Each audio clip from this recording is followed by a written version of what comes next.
മീൻ വാങ്ങിക്കാൻ പോയാൽ വലിയ പാടുപെടുമല്ല. ഇപ്പം മീൻ വാങ്ങിക്കാൻ ഞാൻ വാ 20,000 എൻ്റെ വിൽക്കാണ്ട് ഈ കുട്ടി. ഇപ്പം എന്തായാലും നിനക്ക് ഒരു കുട്ടിയെ തരാം. എന്തൊരു നമുക്ക് നിങ്ങൾക്ക് തരണമെന്നുണ്ടെങ്കിൽ വേറെ വിരോധമൊന്നും വിചാരിക്കേണ്ട. ഈ 35 രൂപ കൊള്ളാമെങ്കിൽ ഇത് കൊണ്ടുപോയി. ഈ 2 കുട്ടി ഈ കുട്ടി നല്ല സെറ്റപ്പ് കുട്ടി അടിക്കല്ലേ, സെറ്റപ്പ് കിടാക്കളാണ്. ഈ ഒരു കുട്ടി 20,000 എൻ്റെ വിൽക്കും. നിങ്ങളുടെ അടുത്ത് കൂടുതലൊന്നും ചോദിച്ചില്ല. ഈ കിടാവ് നിങ്ങൾ മേടിച്ച് ഈ കിടാവ് മേടിക്കാൻ നിങ്ങളുടെ അടുത്ത് അരക്കണം എന്തോ തിന്നാടേ. ഇപ്പം ആടെ പട്ടക്കനൊന്നും ഇല്ലതാ. ഇത് കണ്ട കണ്ട അത് ചോദിക്കാൻ അത് കണക്കാണ് ഈ കുട്ടി വേണ്ട. ഞാൻ ഒരു അഭിപ്രായം പറഞ്ഞിട്ട് നിനക്ക് അതിന് വേണോ?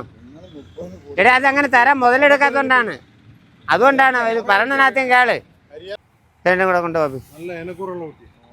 പിന്നെ നമ്മൾ വില വാങ്ങില്ല. നിങ്ങൾ എത്ര തരും? എന്നാലും പറഞ്ഞില്ലേ, ഞാൻ പറഞ്ഞില്ലേ ഇതിന് ഞാൻ ചോദിച്ച് അതിൻ്റെ വിലയെ നിങ്ങളെടുത്ത് ചോദിച്ചു. അപ്പോൾ ഇത് 3 കൂടെ നിങ്ങൾ എത്ര തരും? അത് പറയും. ഞാൻ ചോദിച്ചത് നിനക്ക് പറഞ്ഞെങ്കിലേ പുറത്ത് മേടിക്കാൻ പറ്റും, അല്ലെങ്കിൽ ചന്തയിൽ വന്നിട്ട് അങ്ങ് വീട്ടിൽ പോകാനേ പറ്റും. നിനക്ക് നിൻ്റെ വില പറയടേ. 20 രൂപയ്ക്കുണ്ട്, നിനക്ക് 18 രൂപ തരാം. ഈ 500ൻ്റെ കണക്ക് എന്തരാണ്? എൻ്റെ പൊന്നു കൂട്ട അമ്മക്ക് കിട്ടിയില്ലേ. കിട്ടിയെങ്കിൽ അങ്ങ് തന്നാനെ. സൗകര്യം കൊള്ളാമെങ്കിൽ ഞാൻ ഈ പറഞ്ഞ പൈസ കൊണ്ടുപോ. 500 എന്നാണ്ട 500 രൂപ ഞാൻ കൊണ്ടുപോ. ഇനിയിപ്പോൾ നിങ്ങൾ വന്നേനെ ഈ 500 രൂപയിൽ നിങ്ങളെ നോക്കരുത്. അതുകൂടെ ആദ്യം മനസ്സിലാക്കണം. നമ്മളെ ശാസ്ത്ര കണക്കാണ് നിങ്ങളെ കാണണം, കണ്ടിട്ട് പറഞ്ഞത്.